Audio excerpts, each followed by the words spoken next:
నేతాజీకి ఎందుకు ఓట్లు పడ్డా, ఇంతగనం నేతాజీ వైపు జనం ఎందుకు నిలబడ్డారని ఒకసారి ఆలోచిస్తే, నిజంగా నాయకుడు సమస్యలను తెలుసుకునేవాడు ఎప్పుడు నిజమైన నాయకుడు కాదు. చాలామంది నాయకులు ఉన్నారు ఇక్కడ, మేము జర్నలిస్టులం, చాలామంది నాయకులు ఉన్నారు, మండల్ లెవెల్ నాయకులు ఉన్నారు, మీ ఊర్లో పనిచేసిన నాయకులు ఉన్నారు. వాళ్ళందరికీ సమస్యలని తెలుసుకునేవాడు నాయకుడు కాదు, ఆ సమస్యలకి పరిష్కార మార్గాలు చూపించేవాడు నాయకుడైతాడు.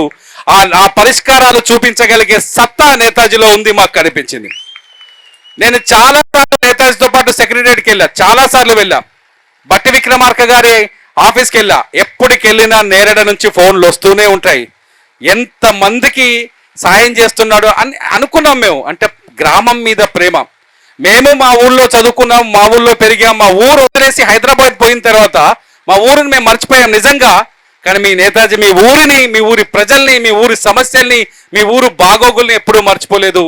నిజంగా మీ ఊళ్ళో ఒక చైతన్యం మొదలైంది. నేతాజీ కేవలం సర్పంచ్గా మాత్రమే కాదు, ఈ జిల్లా నాయకుడు కావాలి, అవసరమైతే రాష్ట్ర స్థాయి నాయకులు కావాలని నేను కోరుకుంటున్నాను.